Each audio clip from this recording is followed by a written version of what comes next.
Tell you what I'd do, man. 2 chicks at the same time, man.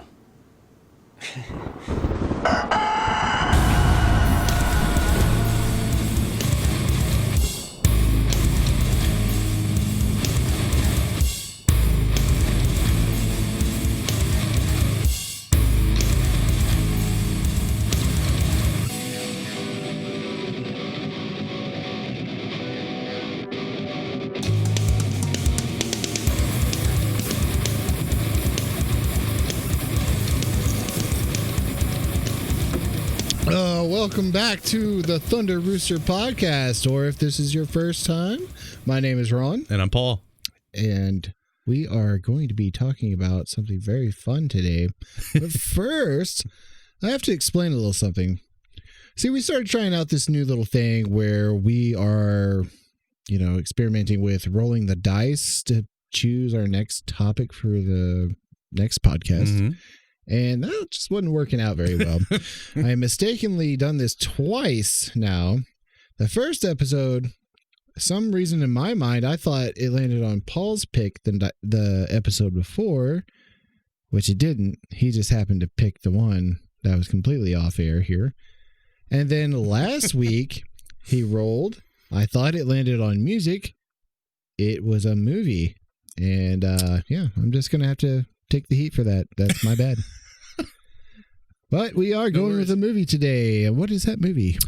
We are going to discuss the comedy cult classic Office Space. Yes, it is. Definitely. It's a great movie, and it just kind of, I think it touches your soul.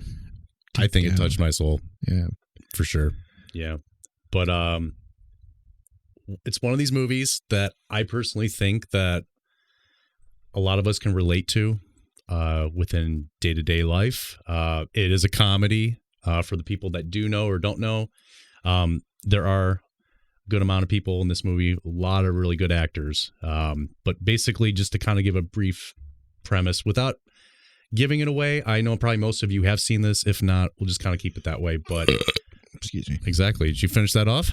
Nope, not yet. All right, we'll finish it now. But anyway, all the way down. There it is. That's my man.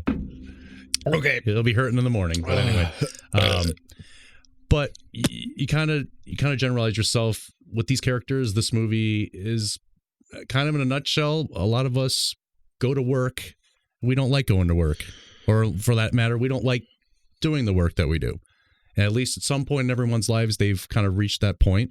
And this movie celebrates that. It kind of makes you feel for these characters. It makes you kind of feel what either you're happening in your day-to-day life at your job, or maybe it was some time long ago. Yeah, it definitely. I think this movie ultimately kind of puts things in perspective. Absolutely. It's a hard check. A hard check. For sure. So, I mean, but basically, you have a couple guys that are friends that are working at a computer programming software company and in a tech, yes. We'll get to that in a minute. And hands off, by the way. Okay, we'll get to that shortly too. So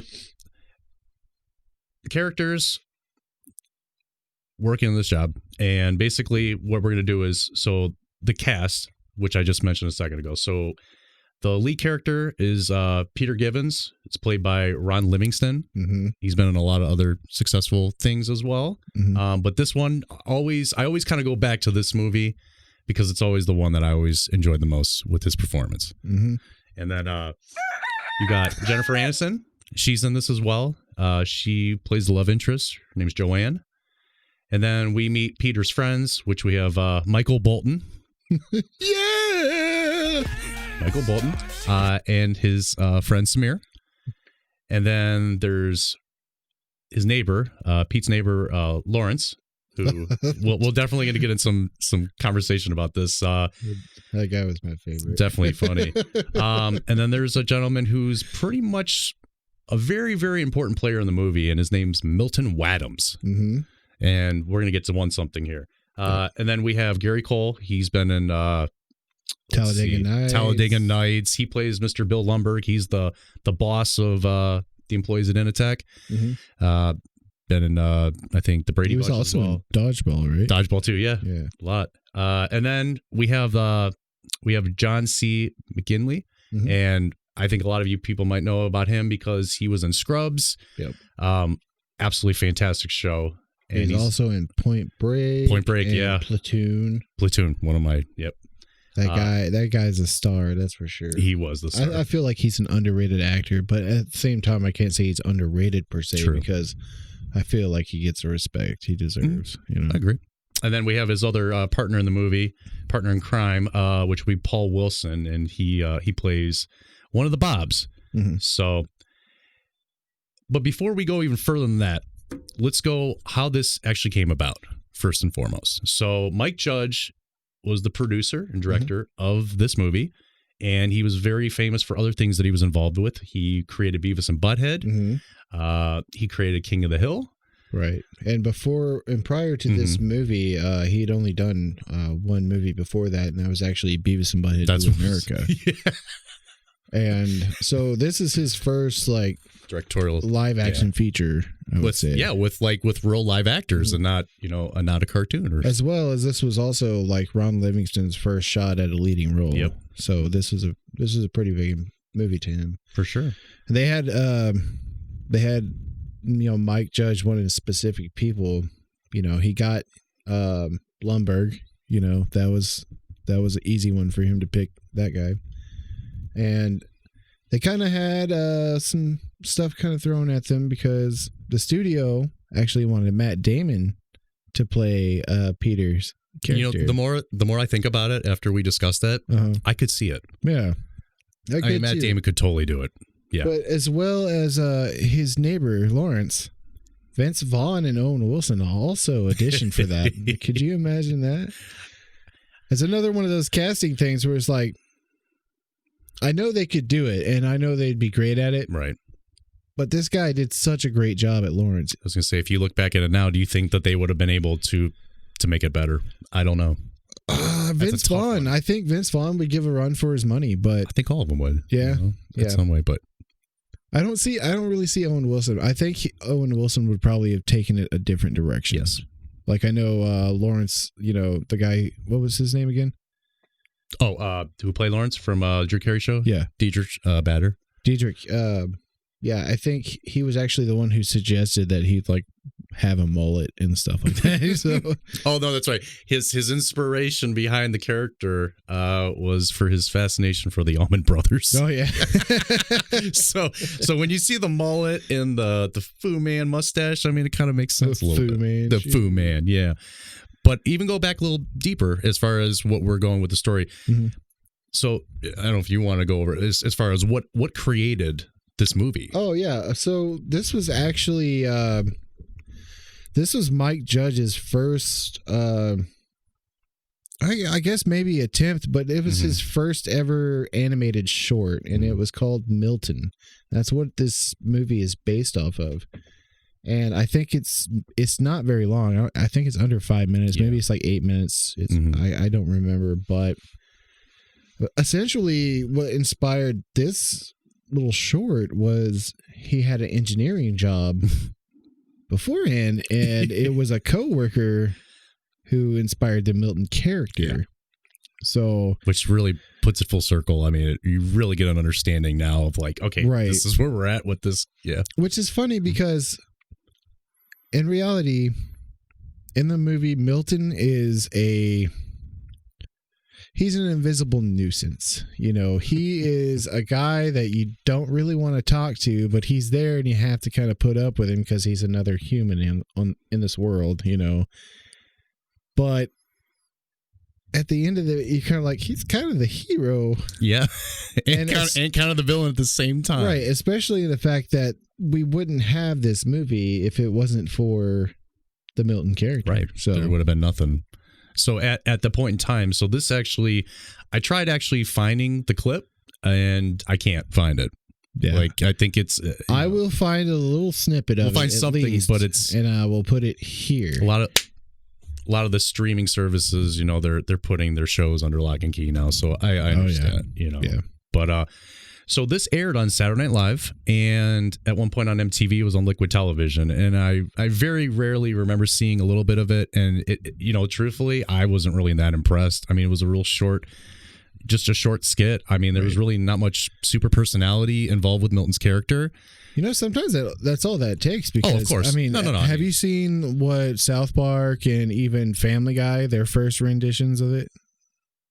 Other than like their first seasons? No, yeah, I'm not talking about. I'm talking about like in this case of the short, The it's just a little the pilot or something. Yeah, pre-developed type thing. I actually haven't.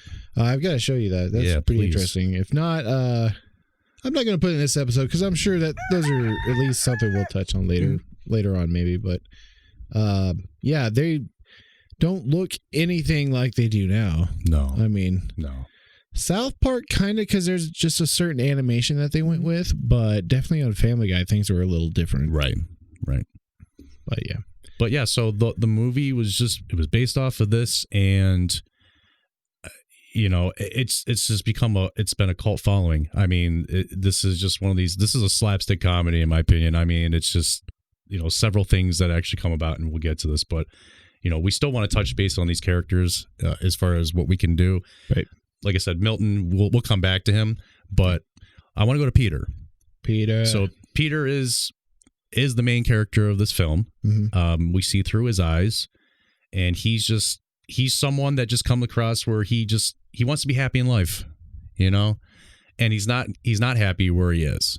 Right. Just period. And honestly, in the movie, it doesn't necessarily mean you can't tell that he wants to be happy at first. He's just going through the motions, like I'm sure everybody can relate to. Getting up, going there 9 to 5. If you have those days where you just don't want to go in, it's like, yeah, it takes him, finally, like he said at the beginning of the movie, how he kind of had to talk himself into walking through the doors of work, and shocked himself when he opened the door. It was like a telltale sign, it's the world don't go trying in, to tell go you. home. Right. At this point, that's your wake up call. Karma's telling you to leave. But yeah, so we kind of we go through this journey with him, and he's not happy. He's going to work. He's getting grilled out by all his bosses, and it's like something's got to give. He's got a relationship with his girlfriend, and things kind of seem tense on that nature, where it just doesn't seem like it's going the right direction for him. So really, what he ends up wanting to do is he wants to sit down and get some help. So he goes to a doctor that him and his girlfriend agreed upon, and he was like, "Look, every day I wake up is the worst day of my life," and that doctor's like, "That's messed up." Oh, the hypnotist. Yeah. He said doctor, and I was like, did he go to the doctor before? Yeah. No, but and it's like, wow, that's messed up. And it's like, what can you do to help me out? Right. Like, where can we get with this? And then in theory, I don't want to give any more about that, but he gets a change in life, obviously, with what happens at this encounter. The change of life happens too, because he died basically. Yeah. I know you said you don't want to give it away. I mean, we can. You kind of have to at this point. Like I said, the movie turns 21 years old in February. I know. It's so crazy. But yeah, the dude dies halfway of Peter getting hypnotized. So he's in this trance, null and void state of relaxation where he just basically has no worries and is carefree. Oh.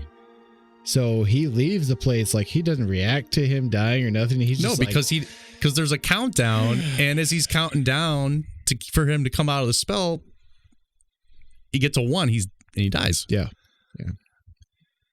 So then from that here on out, he goes home and he's a brand new man. Yeah, he's got nothing to worry about. No care in the world. This is twice fate has intervened in this movie. I think so. The shocking of the door. The hypnotist that's trying to fix him dies, right? And actually fixes him. Well, maybe that's subjective, right? But he's a guy. He's searching for something better in his life, and then he eventually meets Jennifer Aniston, who her character is Joanna, and it's just over him. So Peter is his coworker Mike and Samir. They go to a restaurant to have some coffee. then we're met with he's a small character, but he makes my heart smile a little bit. This guy. I'm trying to think. His name's Drew Pitts, and he plays a kind of a creepy waiter. He's really upbeat. He's just too happy, and I don't trust those people. No, and just it was like one of these things where he's trying to egg these guys on. They don't want to deal with him, but Peter actually ends up seeing Joanna and actually ask her out to lunch just on the fly. Right. He don't care. So they actually kind of sprout kind of an interest in a romance. Mm-hmm. As far as the kung fu thing, they're real big fans of that kind of thing. But he generally falls in love with her, finds her to be one of the best parts of his life. And then, things kind of go on the up and up. It's amazing how they kind of parallel each other in their jobs and how their life is going. And it's like, he's not happy with his job. She's not happy with her job. And then over time, when these two get more closer and connect, he starts rubbing off on her. Yeah. You know what I mean? Let's go a little further. I mean, there's other things that'll tie into that. Then there's Michael Bolton. Yep. Not the singer. Not the singer guy.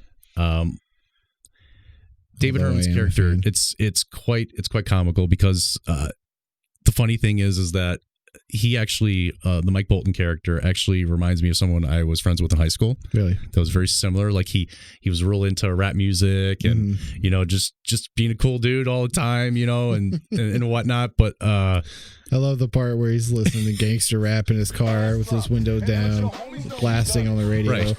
And then you see a car that has an African-American man pull up next to him, and he's like rolling the window up, turning the music down. He stops singing along. Right. It's like, how contradictory can you be? I mean, he's got a Snoop Dogg poster at his desk. I mean, it's just hilarious. But the comic relief that he provides, and he's another guy who's just on the straight and narrow. He's just like, look, I liked my job. I don't want to complain about anything. Like, whatever we're hearing, like inside rumors of the company, I'm not going to believe it. Everything's cool. I think we're going to take a break, and I'm going to show a little clip of this guy controlling his anger at first. One of the exercises that you're supposed to figure out what you would want to do. If PC load letter, what the fuck does that mean? All right, what do we think of Michael Bolton there? Well, he's gonna have another revenge again. Just holding it in, and yeah, I like it. He's my bud. So yeah, moving along. So then there's Samir, and Samir is another funny character, very, very, very interesting guy in this movie. Another partner in crime with Pete and Mike, and he's kind of in the same realm. He's looking. He just wants to have a job. Basically, he just wants consistency. He wants to build a foundation. I mean, I think mostly like in the film is kind of going for that kind of like that. I guess you would say like an immigrant attitude. Yeah. Of like, we just want to be here. And he's like, I'm in America. I want to land a prosper. Like, I want to make something myself. He's got such a good attitude in this movie. Like, I really like this guy overall, his comedy delivery and everything. But, yeah, so he's just another one of the guys in there where he's kind of struggling with the same thing, but he's just like, hey, I'm just going to do what I do so I can go home and redo it again. And I admire him, because there's people that go to jobs every day, whether they like them or not. Put one foot in front of the other, put your head down and just grind. And he shows that. Yeah. So I highly respect him for that. Oh, for sure. And there's more that obviously we could talk about, but I want to keep it consistent. But we'll move on to Lawrence. Lawrence is definitely one of the funniest people in this movie. He is my favorite in the movie. Absolutely. Anything from the mullet. But he plays. He's Peter Gibbons' neighbor. And all right, let me stop here. I don't think you're respecting this character enough. Fucking A. This guy's the most grounded person there. Oh, God. Yes. Of everyone in this movie, yeah, he's just... He's one of those guys. He's out there, but he is just honest, and he just wants the best for people. Yeah, for sure. Just wholehearted guy. He's a construction guy. But most of the times, Pete comes home, they have conversations through the wall. Yeah. I mean, oh, to have a shitty job and on top of that, come to a place where you could just hear everything. it's like you just want to go home and just you had a good day or bad day. Maybe you don't want to be bothered. I hate apartments. Literally, he's like, hey, why don't you come over here and watch some TV?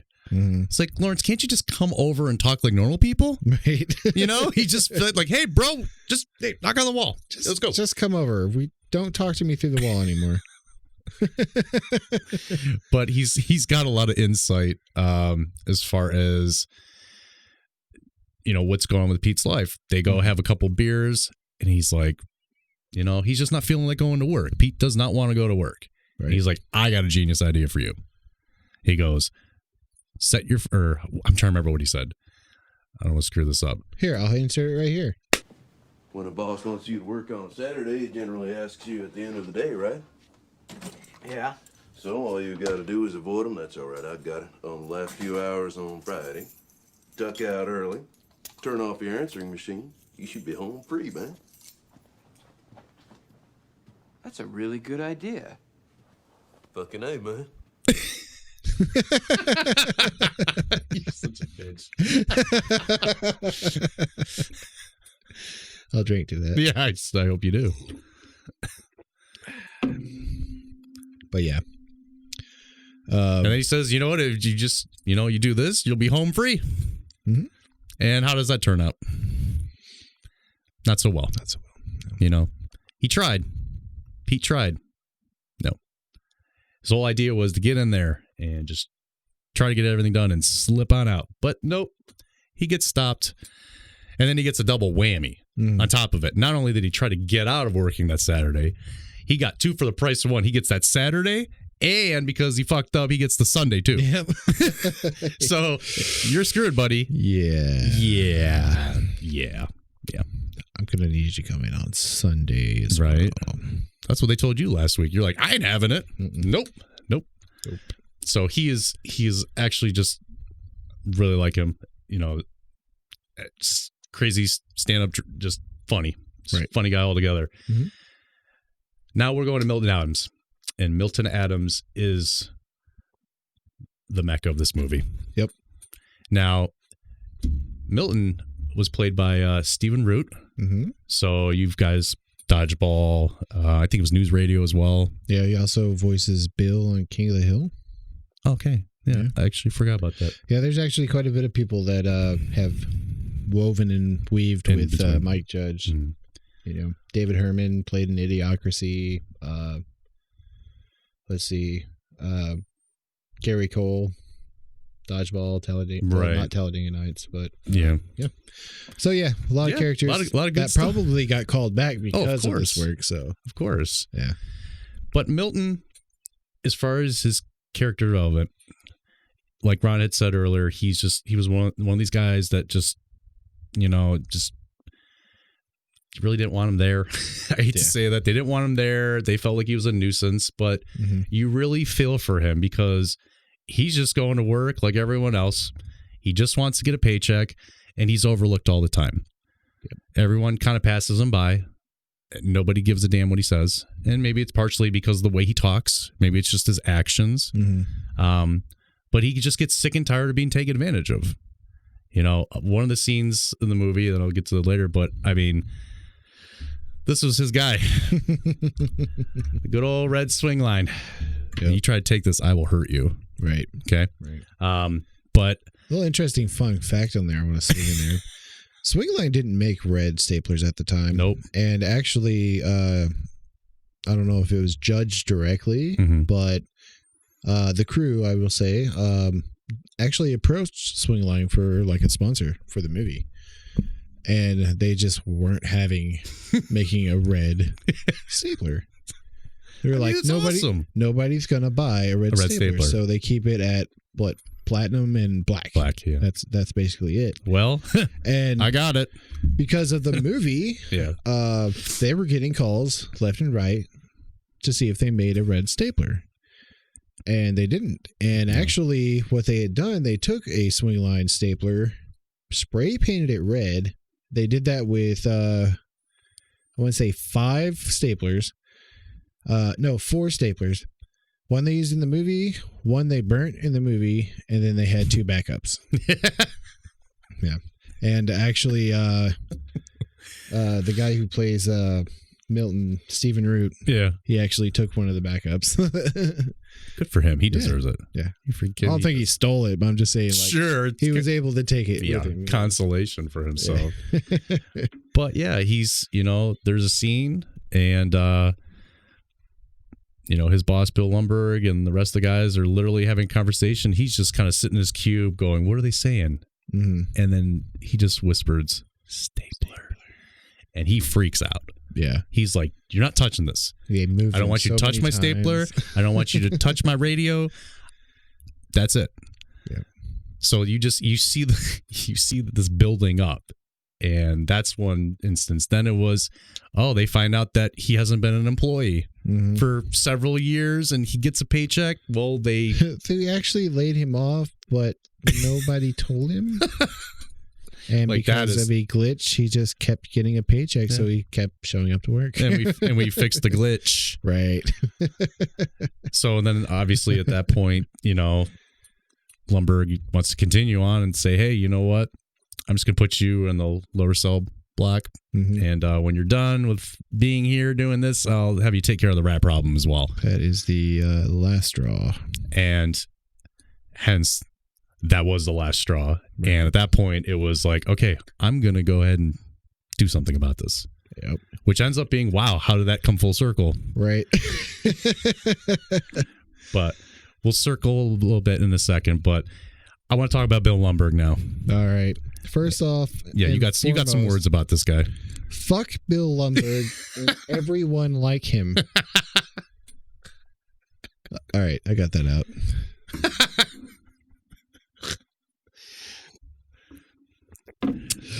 Yeah, did you get that memo? I don't know. I don't know. I have 2 more people about to send that to me because I don't know if I did it right. But yeah, so Bill Lumberg is the president of this company. Mm-hmm. As far as his day to day, he's cold. I mean, and we can't go without mentioning that Lumberg was the only other cast member, I guess you'd say, in the short Milton. Mm-hmm.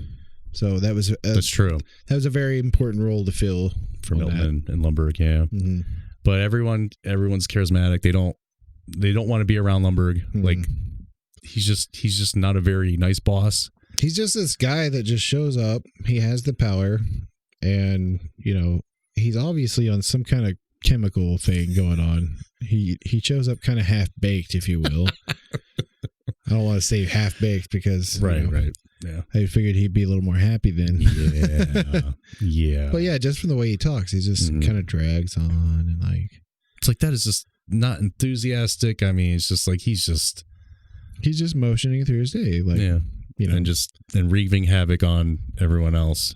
Maybe it's look on what Peter would have turned into if he would stay with the company, kept the promotion. Yeah. Because obviously everyone was super excited. Bill Lumberg decided to announce Hawaiian Shirt Day on one of their Friday meetings. Look at the one guy in the back. And the one guy, and that there's one person at any place that you work that is that yes person the entire time. And you're like, dude, stop. Right. Like, it's not that exciting. You're not a fucking bobblehead. But of course, he presents that and everyone's like, yay, Hawaiian shirts. Like, thanks. That's going to increase morale. Great. Right. But he's that type of guy and he fits the bill. Absolutely. But we'll circle back. But one of the most entertaining parts of this movie truly is the interaction with the Bobs, who are basically the auditors who come in, basically meet with the higher ups of the company, obviously to go over reviews, numbers to see, hey, are these people pulling through the company or not? Got to make changes. And this duo between these two, I mean, if I had to sit in an interview with these two, I don't think I could hold my stuff together because They kind of remind me of the old guys off of the Muppets. yes. Holy crap. I never thought of that. It's Right, yeah. like They're sitting there, they're laughing and chuckling and they're doing their job, but there's like a bunch of knowledge in them, kind of more of a almost like a constant inside joke between the two of them. right. And of course, they interview, a couple people and it's the fear of God right there. Because one of the characters, Tom, we don't really talk too much about him, but he's in customer service and basically his job is to provide the TPS reports, take them from the customers, bring them to the engineers. They question him. Well, why do we need to pay you to do that? Why can't they just take them? Physically take them? Yeah. Why don't you just sometimes? And then he freaks out. I'm a people person. But you could just tell like he was not prepared for that, and literally he thought his day was gonna be over, like his job was gonna be over. But he makes out in the end. Almost didn't. Almost didn't. He comes up with, he has this great idea that Michael and Samir just can't stand, is something that he coined a jump to conclusions mat. Because he thought, hey, the guy who made the pet rock, he made $1 million. I can come up with this stupid idea. Right. And it's just basically, it looked like a Twister rug type thing. And then he just was like, yeah, he just has all these different squares and you can jump to conclusions. And you look at it, you're like, this is the dumbest thing ever. I bet you if that was made. Oh, people buy it. Oh, yeah. I don't know if it's made. I had to sit there and be an asshole and say, I'm like, I'd be buying it. Yeah. I'd be the first one to do it. But he ends up getting in a car accident and gets a huge settlement, has a big bash with everybody there, and he's loving life now. He wins. Yep. 7 figures. 7 figures up in there. But then, again, going back to the Bobs, they're sitting here questioning, all the employees as far as what they do year to year. But then when Pete gets his interview with the Bobs, it is just, wow. Yeah. Like, I don't know if you could sit there and bullshit your way through something like that and where they believe it. Because literally, he told these guys at his review, I don't do anything. I stare at my desk. I maybe work 15 minutes a day. Right. He goes, but what's the point of me trying to improve? I get no incentive. Right. And some people will argue that that's how it is in some places. And they go, look, what, the way for me to do better is get paid more. Right. Show my value. And it worked out for him. And then he had to make a choice, is that he was going to get promoted and they were going to lay off his friends. Yep. The Bobs did not want Michael Bolton or Samir.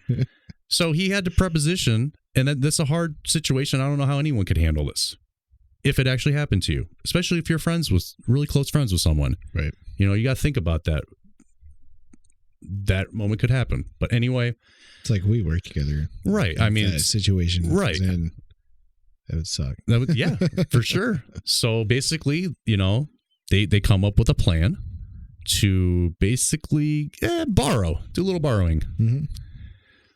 Jennifer Aniston's character considers it stealing, but it's, right. I mean, technically it is.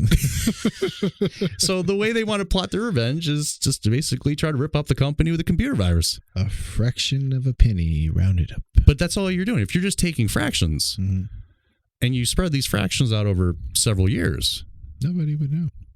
Just like take until, a penny. A couple of years later when they develop the software to be able to find out. Or in this case, they were like, oh yeah, this is totally foolproof. They don't even have this technology yet. And about $250,000 is taken out, a little more, and it's like, oh shit. That's another thing that really hardcore dates this movie is the fact of it's a tech company. Yeah. And all the stuff you see, you have answering machines, floppy disks.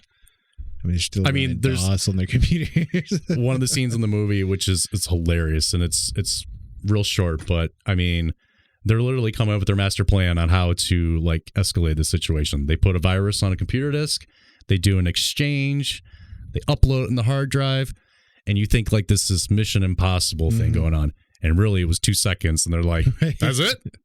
That was I just gave you the disc. You put it in your pocket like you were James Bond. Then you went right over here and loaded it and done. Yep. But then, obviously, it backfires. And they literally know that they're going to go to prison.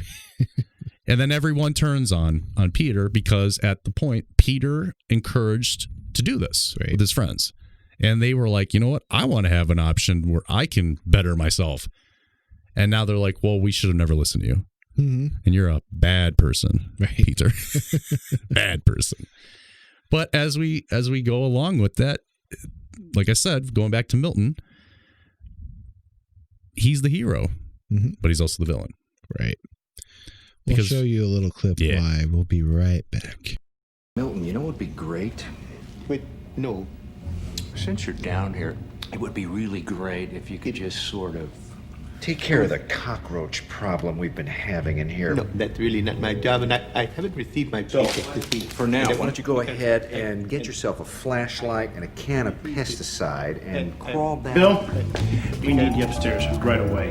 We got a big problem. Big. Some major glitch in accounting. A lot of money missing.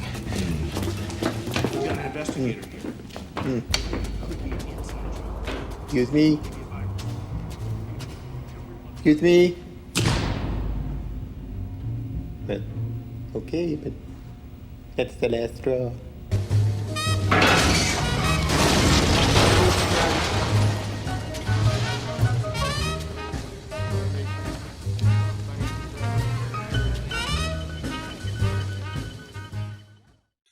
All right. Yeah. Giggity.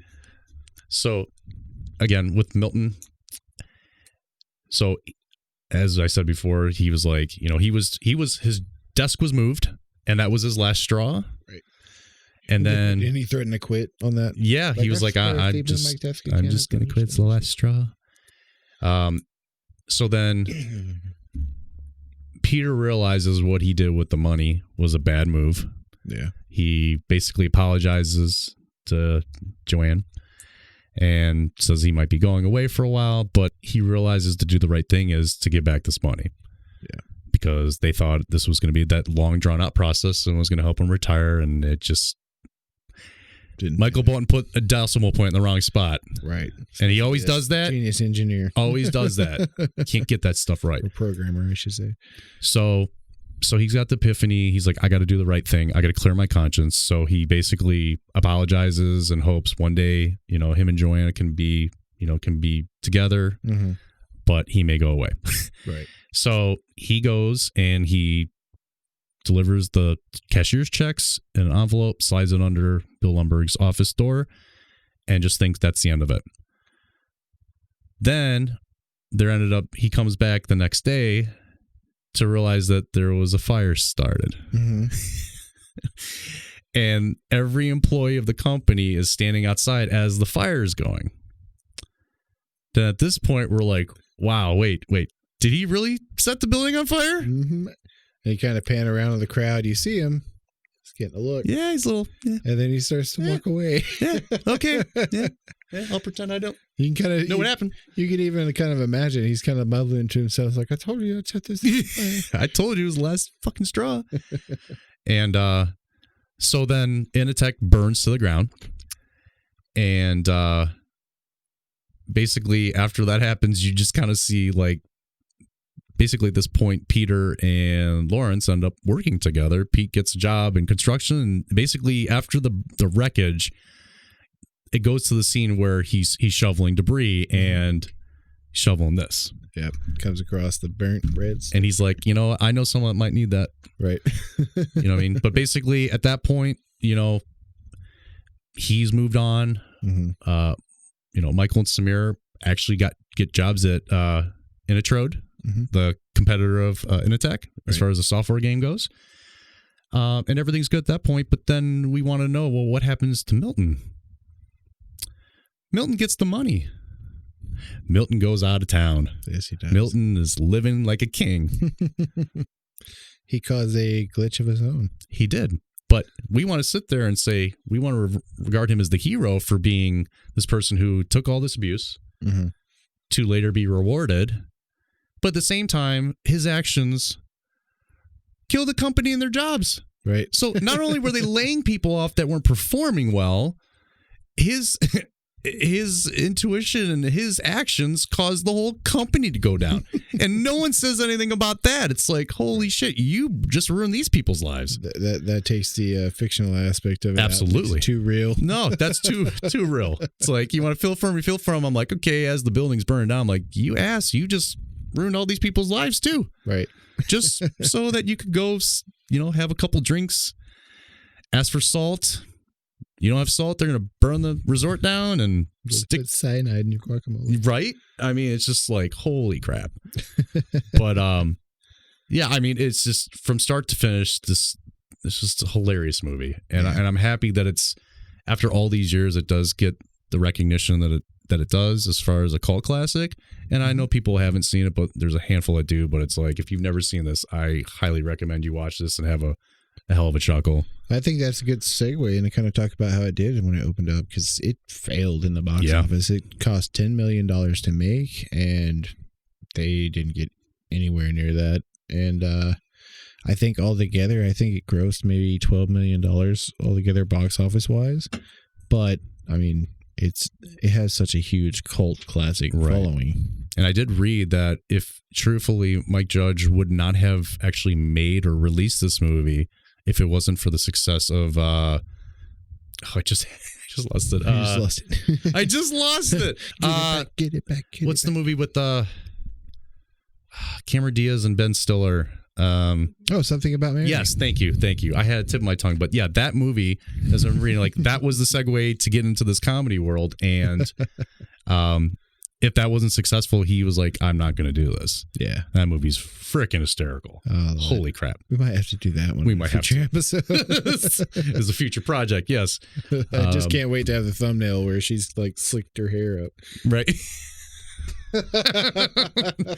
That's hair gel, ladies and gentlemen. So yeah, definitely like I said, I enjoyed this. Want to do our pecking order? Yeah, that's fine. Want to take a break real quick? Yeah, let's take a short break. We'll be right back. I guess. I don't know. Sometimes I get the feeling like she's cheating on me. Yeah, I get that feeling too, man. What do you mean by that? I don't know, man. I just get that feeling looking at her, like she's the type of chick that would just... Ugh. All right, before we get into this pecking order, I kind of want to bring something up. Mike Judge is really good about, it's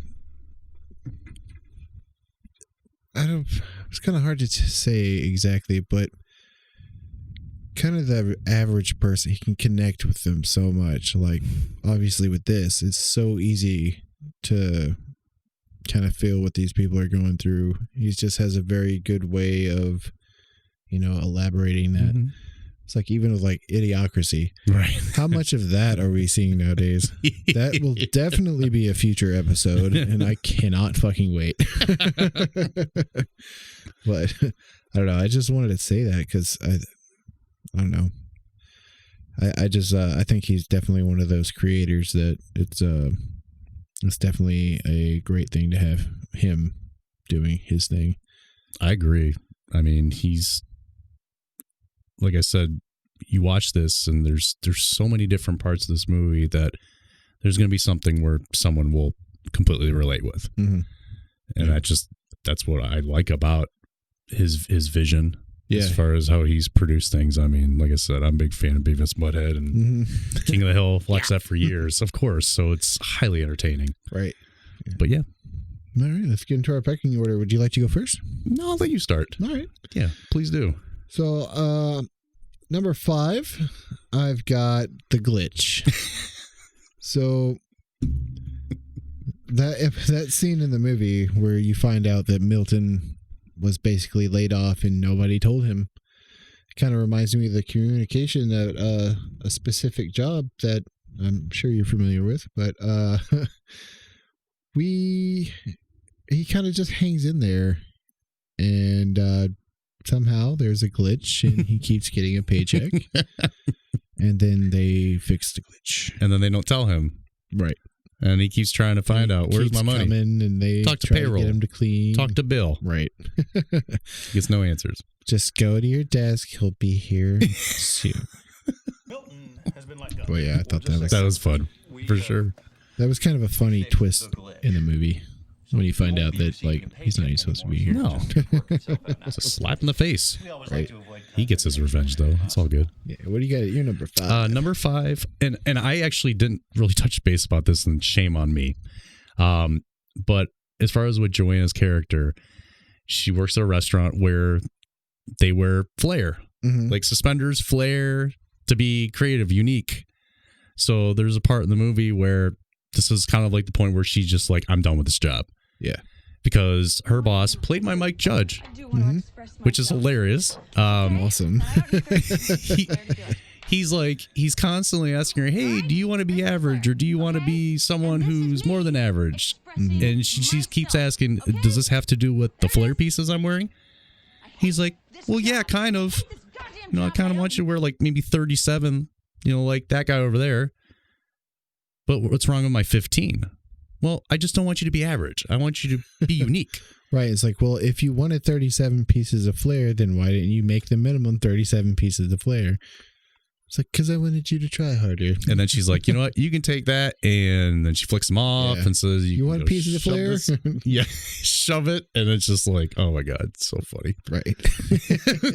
But you got a 4. Before we get into 4, I kind of want to add this because I think it's a funny little factoid because, obviously you got a little bit of years on me, so I don't remember this. Maybe you might, but the kind of tchotchkes thing was actually kind of derived from TGI Fridays. Yeah. And they did the flare thing. Yep. And because of this movie, they stopped doing the flare thing. Well, yeah. I mean, talk about your stamp of approval. Right. Like, nope. Shit, this is embarrassing. Like, thanks. I mean, for a movie that flopped in the box office, they got Swing Line to start making them red staplers, and then they got TGI Friday to get their fucking attitude in check. Talk about pull. That's serious. But that's awesome. And my number 4 was kind of a segue of my number 5, which was the glitch kind of led to what I call I'm naming this as the burnout. Yeah. Where Milton gets his revenge. Yeah. And he does. That's kind of self-explanatory. That's just but it's crucial. It is. Right. It's a crucial scene in the movie. And that's why it made it to my list. Absolutely. I don't disagree with you one bit. Right. That's funny. At 4, it's the printer scene, and I will attest to this because I've had this issue where I've worked before where I've had a piece of crap printer, and there's been I've ran into days with him so many times, and there's other coworkers I've worked with. They're like, I would literally just do the same thing. We would just take that out back and have our way with it, but they couldn't stand this printer. They print their pages, print with their work. It's jamming, and they're like, you know what? We took something while we left. Yeah. And they made it their own. Yeah, they did. And boy, did they make that printer their bitch. Oh, they did. Hopefully I'm showing you that scene right now. That's hilarious. So that's my 4. I mean, I always get a good laugh out of that one. Just take it in. Out on it. Yep. I mean, how many years have they had that pent up aggression toward that machine? Right. It's fair enough. My number 3 is what I call the desk pushover, where Peter's at his desk and he's just like, I want a view. So he just takes the drill out, undoes his little cubicle thing, and just pops it over. How badass would that be, though? That's great. That's a perfect anarchy moment at work. That's what you want to do. I can't tell you how many times I wanted to just pick up a keyboard and smash the monitor in front of me, Could you imagine you came around and saw my cube and he's like, what's he doing? Oh, he's just making his cube bigger. Right. And you come by me like, Paul, who's cleaning that up? Oh, maybe I thought you would, Ron. Right. Paul's a little busy right now. Oh my God. Yeah. Number 3. The stapler. So part of it has to do with that. Yeah. But the one scene that it gets me every time is the conversation between Mr. Bill Lumberg and the associates, and and Milton's not too sure what's going on. He's kind of being cautious, and he just mutters the word stapler, and he puts his hand on that, and I'm just like, that's it. You can't take this man's stapler. Sounds great, Bob. He did nothing to you. Right. So I die when I see that. Absolutely die. It's all about the little things. All about the little things in life, Ron. Yes. What you got for 2? My number 2 is I call it Space Out. It's whenever Peter's having this conversation with the two Bobs, and he just lays it in, or lays it on him. You know, it's like, I just show up to work and I space out for about an hour and 15 minutes. Like, I can relate to that so much because, like, you know, obviously, like, this is something like I would rather be doing than my regular, like, quote unquote 9 to 5 job. You know, Yeah, I mean, you know, so there's days at work where I'm just zoned out because I've done things so many times I don't really even have to think about it anymore. So I can completely relate to that, and I would love to have that moment. and I'm sure all of you at home listening or watching would like to have that moment too. We would. Yes, sir. All right. I find this funny. I've told him about this scene before. So right as Peter has been, you know, given the news about getting promoted, and then basically with his promotion, his friends would be losing their job, right? Their jobs, if you will. So he does the friend thing, and he comes over and, you know, I'm going to break it down for you. Like, you know, what if you didn't have a job? And literally after that, they go to a bar, and Mike Bolton just yells out, "Cock gobblers." Cock gobblers. Cock gobblers. Still to this day, don't know why that was even said, where that came about. And I'm like, there were several times in the beginning when I watched this movie several times, like, did he just say what I thought he said? He said cock gobblers. I never heard that in my life. Funny. Yeah. What do you got? I'll just add something to that part. It's like, you know, the guy, David Herman, you know, when he found out that they were trying to make the movie PG-13, and he was just like, no, like, I am fucking, like, there's going to be so many fucks said for me in this character. Like, he really fought for that.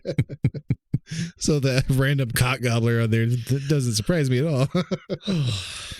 That was awesome. My number 1, which, we didn't really talk about this, but yeah, the number 1 thing is the $1 million question aspect. That's one of those things that, you know, it kind of reveals something about yourself when you're watching this movie. It's like, you have to ask yourself that question. do you want me to ask you that question before you go into it? Sure, why not? What would you do if you had $1 million? I would be doing this. Good answer. Good answer. Hands down. I'd be doing this, and I'd take maybe half of that and put it into mutual funds like my friend Samir would do. Smart man. Smart man. About to get interest on that money. But mainly, like, not only is it one of those introspective things, but, you know, also, he asked Lawrence this question. And what does Lawrence say? Without hesitation, right after, what would you do for $1 million? Or if you had $1 million? 2 chicks at one time. Fucking A. I just love the whole whole bit. Yeah, he's like, I'd like to do nothing, Peter says, and he goes, well, what would you do? 2 chicks at the same time, man. I figured if I was able to pull up money, I could go ahead and double up on that. Right. Like, and I love how he explains, like, you know, you don't have to have money to make that happen. It's like, for a guy like me, you do. He goes through the whole thing about it. Yep. So yeah, that of course was the funny aspect for me for that, but also, you know, you learn that, you know, especially with Lawrence, he couldn't reveal that to his coworkers, you know, because of insecurities and whatnot. But of course, feels comfortable with Lawrence, so he's like, I do nothing, straight up nothing. And of course, that leads to the thing where, like, he ends up taking a construction job. Yeah, right. And he's like, you get exercise, you're getting paid, you get to work outside. Fucking A. You know, you tell that to a construction worker, and he's like, please. Right, that's nothing. It's like, I don't want to be doing this shit. No, right? What do you got at number 1? All right. So number 1, It's going to be good. I hope it's good. And again, it may not be good to others, but I don't care. Yeah. That's But the pecking order That's way. the pecking order way it is. So basically the point that just I laugh hysterically every time this happens. But there's a pan where Peter literally goes into work, and I know that every now and then every one of us has had this where we just don't want to go today. God help us, I don't want to go today. Every time before I open my car door. So he's literally walking in the entrance of Initech, and he's having an epiphany. He's like, do I go inside or do I turn around and go home? I gotta figure this out right now. And he just grabs the handle. As he's about to touch the handle, he gets shocked. And I'm like, dude, just go home. Like that's God telling you something. Get the hell out of here. Go home. It's fate. But he gets shocked so bad. I'm like, I've never seen that happen. And I'm like, yep, I could see that. I'd want to leave too at that point. Right. But it's great. Great. I have to say an honorable mention for me would be the part where Peter is walking down the hallway and Lindbergh just stands right in front of him and be like, listen, we need to talk. And he just walks by like he's not even there. And he swoops around him. It's like absolutely perfect. It's great because, Braun Livingston was saying in an interview I watched that, they did that like 8 times trying to get it perfect where it just seemed like he just wasn't there. And it was. I mean, he literally just dodges right around him perfectly. It's like, he's like, yeah, yep, good talk. Yeah, good talk, buddy. So, right. But yeah, that's a great movie. Another comedy gem. I wonder if we should start giving ratings for our movies. Do you think there's any value out there for a Thunder Rooster rating system on movies? I don't know. Fuck it, let's do it. I would say probably for me at least, I'm gonna say I would give Office Space a good 4 stars out of 5. I'm giving it 5. Yeah, 5 out of 5. Nice little segue into that. Yeah. If you enjoy this podcast, go to Apple Music, leave us a review. We would like 5 stars, but you got to earn that shit. Also, we have a shirt that says that, so you can check it out and pick it up if you'd like to support us. But make sure if you want to check us out on YouTube, subscribe, like, comment. We definitely want to hear your stories, especially on our paranormal side of things. I'd love to hear any kind of ghost stories you might have. But anyways, definitely send us your ghost stories and any suggestions for future movie ideas for us, because we're just definitely open to that. Yeah. But got anything else? No, I think we took care of business. We fixed the glitch. All right, everybody, you guys Thanks stay again for safe, tuning in. and we'll see you next time. Peace.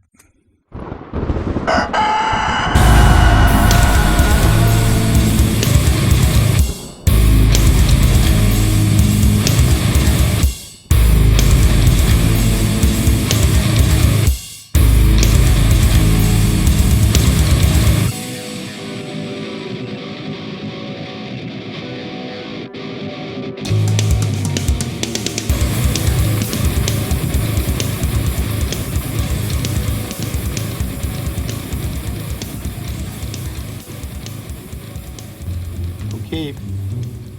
I set the building on fire.